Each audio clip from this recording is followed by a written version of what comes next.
Welcome back to Old School Sports and our Out of the Park Baseball 26 series, Rescue the Rockies. And just want to start out by thanking our loyal viewers for sticking with us over the first few weeks of this series, especially with the very high pace of episodes I put out last weekend. Do appreciate everyone who watches us, whether it's one occasional episode here and there, or the many of you who follow us through our adventures, which often result in hundreds of episodes over the course of a year. Always appreciate it if you throw us a thumbs up on the video, whether those of you who do it all the time or those of you who do it occasionally, and help others find our little corner of the internet here. It is sincerely appreciated. And we are at the All-Star break here in 2027 with our Rockies. The good news is we've kind of turned this team around much faster than I anticipated. We were an 86-win playoff team last year. And as we sit here on July 19th, we're 53-43, first place in the National League West. Looking at our roster, I'm not going to lie, I still don't really understand how we are playing so well. So there is a part of me that definitely thinks that this is put together with popsicle sticks and duct tape, and it's bound to collapse at any time. But we've had a pretty good run here over the last season and a half. Unfortunately, as we head into this All-Star break, we lost our starting center fielder, Brenton Doyle, about a week ago to a strained shoulder. And unfortunately, our starting second baseman, Bo Bichette, is diagnosis pending. We've got a few days here to rest now for the All-Star break. Hopefully, Bichette's injury doesn't end up being anything too serious, because as I look at the opportunity set that's available on the trade block and the broader opportunity set of players we could try to trade for across Major League Baseball overall, I just don't really see any impactful players that really fill a need for us where the price for that player is anything near what I would be willing to pay. So again, if Bichette ends up out for the rest of the year, that may push me to be a bit more aggressive in terms of what we do at the trade deadline. Hopefully it's not that serious an injury. We've still got 12 days till we get to the trade deadline, and hopefully the team will still be in first place at that point. Hopefully we'll have bigger than a game-and-a-half lead, and if we do need to make any moves, we'll be making them from a position of strength rather than a position of panic. And unfortunately, Bichette's injury is extremely serious. His season is over, going to be out for 4 months with a severe hip strain. So he ends 2027 with a pretty similar year to what he did in 2026. His 88 WRC plus for us this year was 5 points better than a year ago. His on-base percentage was 10 points higher than a year ago, and his WAR was a little less than last season, but he also played about 65 fewer games. So can't say that he's living up to the contract that we gave him when we brought him on board.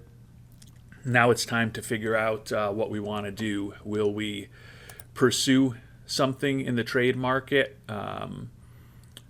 Certainly would seem like something to consider, but the other thing to consider is that right now Jared Cerna, Adail Amador, and Cole Carrig are probably somewhat underutilized, and with Bichette going to the IL for the rest of the year, might open up an opportunity for us to just ensure that the three guys in their mid-20s all get more playing time than they have been the rest of the way, and maybe we supplement the back end of our infield on the trade market or through our AAA roster rather than looking for a star to replace Bo.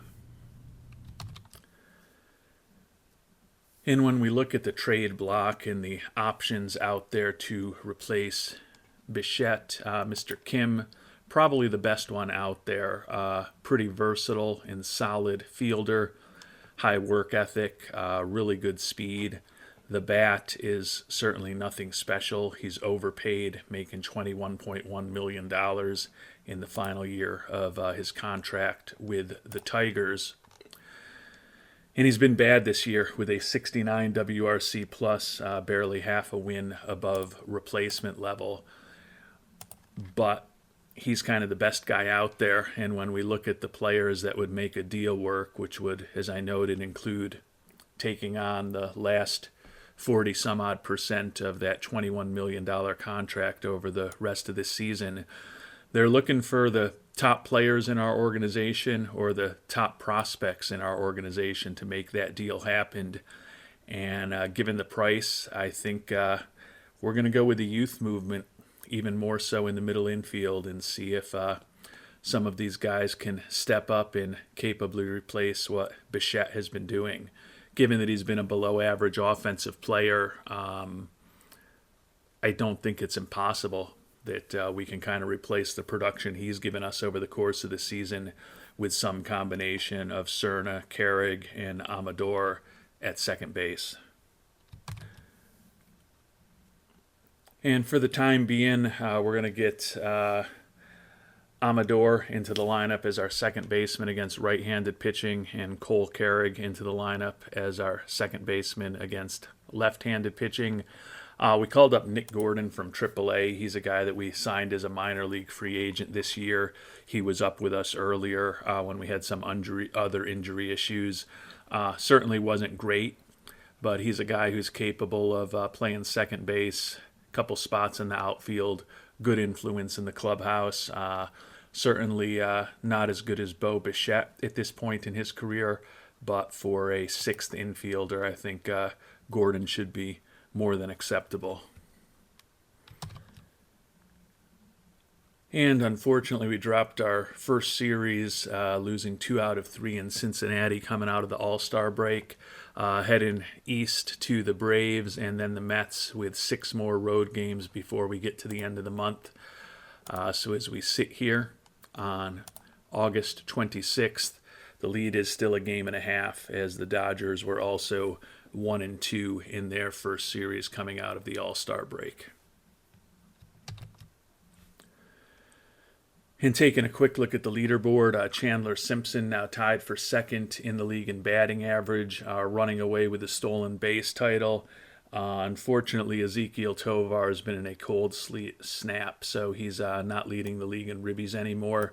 Luzardo continues to rank second in wins and second in strikeouts in the National League.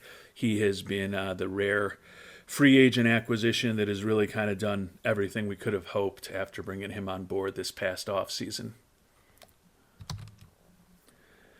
And although we salvaged the final game of the series with the Braves, that was our only win.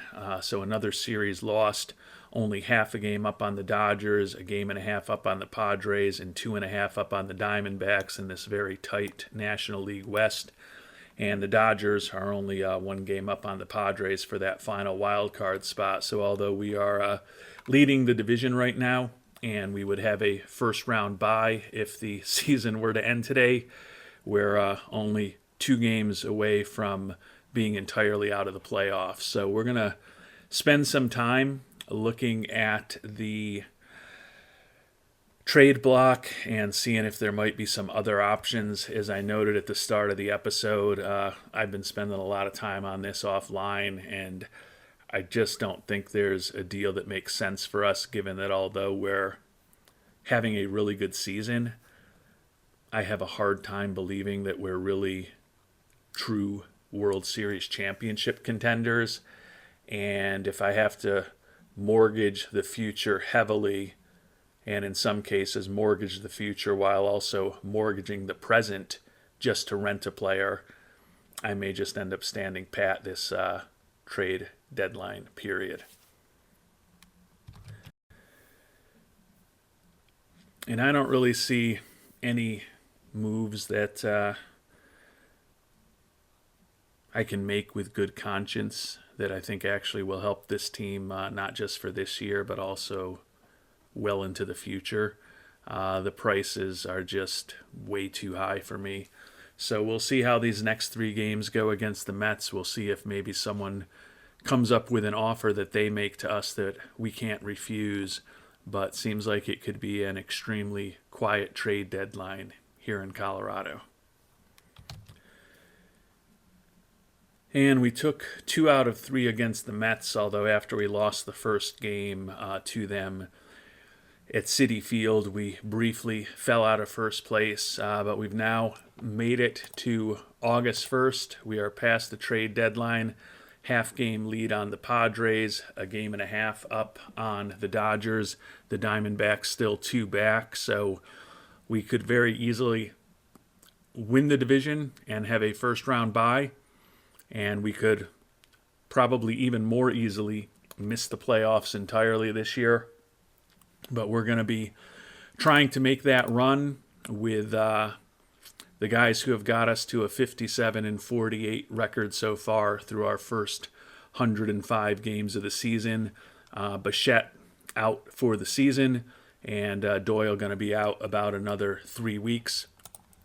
Taking a look at our statistics here, we finally had our first losing month of the season, 12-14 in the month of July. Our 57-48 record is 2 behind Pythagorean expectations.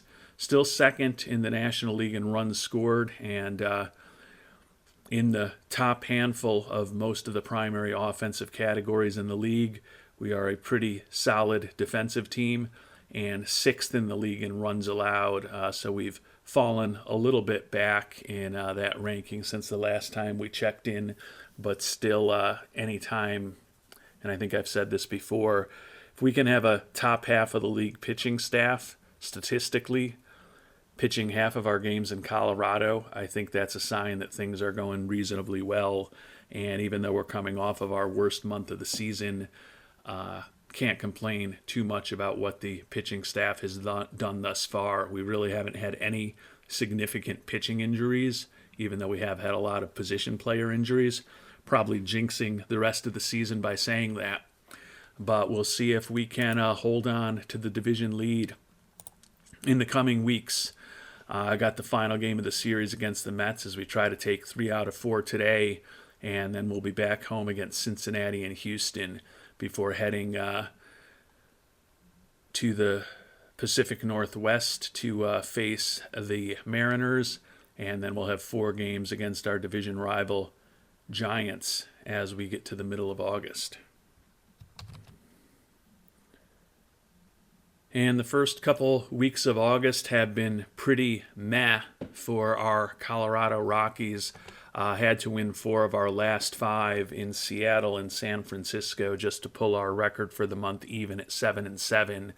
So with other teams in the division playing better, we've fallen back to 3rd place in the division, although we're only half a game behind the Diamondbacks and a full game behind the Dodgers. But if the season were to end today, we would have moved, as I talked about not that long ago, from having a first-round bye to being out of the playoffs. And we've traveled that path rather quickly. Tovar up to 73 ribbies, and Simpson and Carrig now 1-2 in the league in stolen bases. And Luzardo continues to be second in the league with 158 strikeouts, and he's now tied for the league lead with 13 victories. And we've gone 4-3 since the last time we checked in, winning the first game of this series back at home against the Pirates. So we are 1 game over 500 here in the month of August. 2nd place in the division, and we're up by half a game on the Diamondbacks for both 2nd place in the division and that final wild card spot. Good news, Doyle is finally healthy, so we will bring our starting center fielder back. He's had 2 month-and-a-half-long stints on the IL this year. Hopefully we can keep him healthy the rest of the way because his outstanding defense in center field, which includes 4 consecutive Gold Glove awards, has been a pretty important asset for us. So going to be good to get him back into the lineup. And as we head into the final week of August, take a look at the finances here. Fan interest actually had dipped to 55, so we've picked up a point in the last few weeks by being in the pennant race, but still disappointing that fan interest has definitely continued to regress this year, even though we've been on top or right near the top of the division all season. And we ended up finishing off August pretty well. Ended up taking 2 out of 3 at home against Pittsburgh. We swept the Diamondbacks in 3 games. Did lose the final game of the month on the road at the Angels. As we sit here on September 1st, second in the division behind the Dodgers. We are fortunately, though, 3 games up on the Diamondbacks for the final wild card spot in the National League. So that 3-game sweep against Arizona could end up being pretty important when all is said and done. Ezekiel Tovar hitting better of late, second in the league with 87 ribbies. Simpson continues to run away with the league lead in steals. Jesus Luzardo now alone leading the National League with 14 wins, second in the league in strikeouts, and Ryan Walker is now third in the league in saves. So we have some guys competing for some pretty interesting individual accolades as far as the leaderboard, but ultimately what we really want to do with this team is sneak back into the playoffs and seem reasonably well positioned to do that. 15-12 record that we had in August was our best month since we got off to that excellent start in April. 72-60 record, one below Pythagorean expectations. We've dipped a bit to third in the National League in runs scored, but we've improved 1 spot in the rankings to 5th in runs allowed as we prepare for this final month of the season, and we're going to be bringing up some of the better prospects in the organization to see what these guys can do to perhaps help us clinch a second consecutive playoff appearance here in Colorado over this last month of the season. And as I noted, we've brought up some pretty important names in our organization to see what they can do over this final month of the season. Jamie Arnold, who we picked 4th overall a couple of years ago, 2-9 with a 7.22 earned run average in AAA Albuquerque. It still was technically above replacement level, but time to see what he can do at the major league level. Definitely worried that he's really going to be nothing but a back end of the rotation type of pitcher. Was an experiment with a guy with a difficult personality that we were going to try to make work, and so far it has not worked out particularly well. Don't anticipate that it will, but time to see what he's got at the major league level. A little more optimistic about what we might get out of Wellington Herrera, been one of the better prospects in our organization for the last couple years. 28 saves in AAA Albuquerque this year, close to a win above replacement. Ground ball pitcher who does a good job keeping the ball in the park, and he's also deadly against left-handed pitching, so he's going to go right into a middle reliever role and also serve as a left-handed specialist for us. 2 position players, Jock Peterson, who we signed as a minor league free agent back in March. Pretty productive, as you'd expect an experienced veteran to be in AAA. Maybe he can luck into a couple of home runs as a pitch hitter for us. And then we also brought up one of the top prospects in our organization, 24-year-old Charlie Condon. Still like his ceiling, but he just really hasn't been improving very much recently. He was a below-average offensive player in AAA with a 91 WRC plus this year. Did have 23 homers and 60 ribbies and 367 at-bats. He's going to become our left fielder against left-handed pitching. Miguel Vargas, who has been in that role this whole year, has a 76 WRC plus on the season. He's below replacement level, and his range in left field is not quite as good as Condon's. So although Condon probably hasn't really earned the opportunity to be a major league player quite yet, Vargas has definitely squandered his opportunity to at least be a platoon player for us. So hopefully we'll get Condon some playing time against left-handed pitching, put him in the best position possible to hopefully get off to a successful start to his major league career. Hopefully can also use him as a pinch hitter from time to time in games started by righties, and get him a little bit of major league experience over this last month of the season, while we're also trying to hold on to that wild card spot in the National League. Big series coming up, 4 games at home against the first place Dodgers, which could go a big way in terms of determining who wins this division. Although if you're looking closely at the schedule, you'll see that we've got 3 at home against Arizona and then 3 on the road at the Dodgers to finish this month of September before the final series at San Diego in early October. And while we won the first game of the month against the Angels, unfortunately the Dodgers got the better of us at home, taking 3 out of 4. So the division is certainly moving in the Dodgers' favor. They are now 3 games up on us. We are only a game and a half up on the Brewers for the final wild card spot at this point. 2 games up on the Diamondbacks in that race. They're still lurking just behind us in this divisional race. So not a surprise, I suppose, that our team with the 23rd highest payroll in baseball has finally been caught and passed by the team with the number 1 budget and number 1 payroll in all of baseball. But definitely disappointing that, having had a lead in the division for most of this season, we have let it slip away over these last several weeks.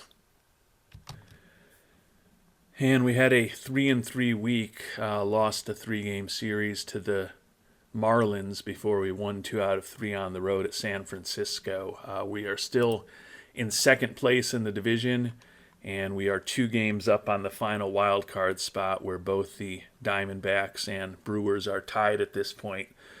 So can't say I love where we are, but we're still 3 games behind the Dodgers and 2 games ahead of the Diamondbacks. So even though we were only 500 this week, neither of those teams made up any ground on us in the standings. Jared Cerna, the youngster who we picked up as a Rule 5 pick from Miami a year ago, now leading the National League with a .318 batting average. He's played all over the field for us this year. Started 13 games at second, 47 at third, a couple at shortstop, and 42 in left field when we had those injuries in the outfield, and he was learning how to play the position at the major league level. Ezekiel Tovar, now 3rd in the league in homers, leading the league in ribbies. Chandler Simpson, of course, still leading the league in steals, having a monster year on the base paths. Tovar up to 3rd in the National League in batter war. Luzardo tied for the league lead in wins and still 2nd in strikeouts, while Ryan Walker still 3rd in the league in saves as we sit here with about 3 weeks left in the season. Unfortunately, even though we've been playing well of late, Aaron Ashby gonna be out for about a week with an oblique strain. He has, over time, ended up probably the best pitcher on our team, 10-7 record, but a 3.05 ERA. So even though he's probably only going to miss 1 start for us, certainly not an ideal development. And fortunately, Braden Nett, who started 15 games for us a year ago, has been really good as a long reliever this season with a 3.73 ERA, almost 10 strikeouts per 9 innings. So he will slot into the rotation for us over the next week with the injury to Aaron Ashby. And another week in the books, although we did lose 2 out of 3 in St. Louis. We took 3 out of 4 in Pittsburgh. So the rest of the season, this final 2 weeks, is against our 4 divisional foes, 3 at home against the Giants and the Diamondbacks, and then 3 on the road against the Dodgers and the Padres, as we sit here with 12 games left to play. Still 2nd place in the division, 3 games behind the Dodgers. We are now in the number 1 wild card spot in the National League, which would mean we'd have a home series, which would be nice. only half a game above the Cubs, 2.5 above the Brewers, and then 3 above the Padres and the Braves to be out of the playoffs entirely. So our magic number to make the playoffs is 10 with just 12 games to go. And as we head into the final 12 games of the season, fighting for a wild card spot and still technically for the division title, might be wondering how the new additions have done. Jamie Arnold has pitched 10 1/3 innings over 5 games, has allowed a couple of home runs, but ultimately a 2.61 ERA. Basically been a replacement level pitcher for us. Wellington Herrera, 7 1/3 innings over 4 games, allowed just 3 hits and he struck out 6. He's got a 97 FIP minus for us to go with his 1.23 earned run average, but still basically a replacement level player for us. Jock Peterson has had only 1 at-bat, and he did not get on base in that 1 at-bat.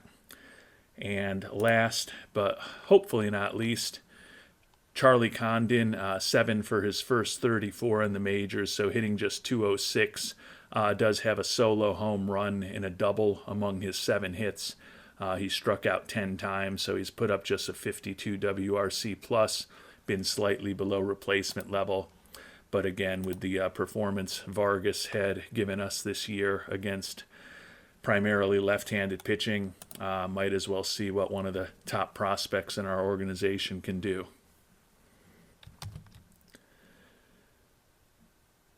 And Peter Hooper and some other fans of the series who are also fans of the Giants won't be happy to see this, but we got 3 important wins at home, sweeping the Giants. So that was pretty big for us. We closed the gap on the Dodgers to just 1 game, as they went 1-3 or 1-2 while we were going 3-0, and we are now 3.5 up on the final wild card spot. Our magic number is down to 6, and importantly, we're a 1.5 up on the Cubs to be able to host a wild card series, which certainly would be positive for us. We'd rather be playing 3 games potentially in Colorado than in the friendly confines of Wrigley Field. Cerna still fighting for the batting title. Tovar still fighting to lead the league in ribbies. And Simpson technically fighting to lead the league in steals. But it's kind of, he's Mike Tyson, and the rest of the league is some of the guys that Tyson was facing in his late teens and early 20s as his heavyweight career was getting underway. Speaking of other guys who are among the league leaders, Luzardo, now 2 wins behind Jared Jones, still second in the league in wins. He's fallen back to 3rd in strikeouts. Ryan Walker still 3rd in the league in saves, but he's only 1 behind Abreu and Cruz as we head into the last 9 games of this season. And the final homestand of the regular season could not have worked out better. Took 3 straight also against Arizona, so a 6-0 homestand. Those wins against Arizona, obviously critically important. We are now in a flat-footed tie with the Dodgers for the divisional lead, 9-1 in our last 10, including 6 straight. And the magic number to clinch a playoff spot is down to 1. So now these 3 games with the Dodgers are critically important because, amazingly, the team that wins the National League West is probably going to have home field advantage throughout the NL playoffs, while, as we've talked about, the team that loses the NL West is going to almost certainly be a wild card team, but still could conceivably be playing those wild card games on the road, as the Cardinals and the Cubs are not too far behind our Rockies and the Dodgers. And we got a monster week in those 6 wins from the finally healthy center fielder Brenton Doyle. 11 hits this past week, including 8 ribbies, scored 5 and had a couple of dingers for us. So only 255 at-bats on the year with those 2 long stints to the IL. but he has been pretty productive for us when he has been healthy. And we won the first game of the series in Los Angeles, so that clinches us a playoff spot with 88 wins. We've already topped the 86 that we had last year. Now, as I said, the dream is somehow sneaking into a division title. Certainly winning at least one of these final 2 games on the road in Los Angeles will go a big way towards potentially getting us there. And we did end up getting 2 out of 3 in Los Angeles against the Dodgers. They crushed us 16-3 in the final game, so they outscored us during the series, but we got the 2 wins that we wanted. And with 3 games to go, we are a game up on the Dodgers as we head into the final 3 games of the season in San Diego. And fortunately for us, they'll be the final 3 games of the regular season, as we will be back in the playoffs for a second straight year. Tovar in a big battle to lead the league in ribbies, Simpson leading in steals. Cerna looks like he's falling off in his quest for a batting title. Luzardo now 3rd in the league in wins, 3rd in the league in strikeouts. But Ryan Walker now with a very strong finish is leading the National League in saves. And we're into the month of October, 1 game up on the Dodgers, 3 games left at San Diego, as we talked about. Let's see how they go. Lost 6-0 today, so that was not the way we wanted to start the series. Fortunately for us, the Dodgers still lost. We are a game up on the Cardinals at this point for the best record in the National League, so the goal is certainly to win the division. Magic number is 2. Would love to get a W today. Take a look at the box score in that 6-0 loss. They jumped on us with 5 runs in the 4th inning. Dustin May going to finish his first season in Colorado with a 13-11 record and a 4.63 ERA. He was much better early in the season than he has been down the stretch. Game number 2 of the series, another lopsided loss for us, unfortunately. And the only thing we've got going for us is that the Dodgers lost again and the Cardinals also lost. So we still have everything under our control. Our magic number is down to 1. And if we win this final game of the season against the Padres, we will have the best record in the National League, first round bye, and home field advantage for as long as we're alive in the NL playoffs. If we lose that game, however, and the Dodgers win, let's see how the tiebreakers look. Our Colorado Rockies were actually 13-6 against the Dodgers this year, so technically we have already won the division. So that is a shocking record for us to have had against the Dodgers, but it does make me feel a little better about this final day of the season. The 10-2 loss after a really nice year as a starter for us a year ago. Bobby Miller, the 28-year-old, a rough year, 6-14 record with a 5.25 earned run average for us. So we are going to go with the rotation the way that it's supposed to be. Aaron Ashby back from the injury, trying to win his 11th game of the year, hopefully, and pitch us into the best record in the National League and to 90 wins. And we did get there. So a 90-win season for our Rockies. We end up holding on to that divisional title, 2-1 victory. We got runs in the 2nd and the 4th. They came back with a run in the 8th, but too little, too late. So Ashby only went 4 1/3 innings. Arnold, Santos, and Walker combined for the last 4 2/3 innings, allowing just 1 run. The win goes to the youngster Jamie Arnold, and for the 2nd straight season, Our Rockies have a surprising appearance in the playoffs. Even more surprising, we did it as a division title winner with 90 wins this year. And as we noted, we've got a first round bye, and we will also have home field advantage for as long as we are alive in the National League playoffs. Cerna ended up hitting 308, second in the NL. Tovar second with 108 ribbies. Chandler Simpson led the league with 78 steals. Luzardo ends up finishing third in the league in strikeouts. And Ryan Walker, in his first year as our closer after that trade, leads the league with 46 saves. So all in all, was a really nice season for our Rockies. I am frustrated by the fact that with a second consecutive playoff appearance and a divisional title, and having led the NL West most of the season, that our fan interest actually retracted over the course of the season. That's definitely disappointing, although attendance has been a little better in these critical games down the stretch.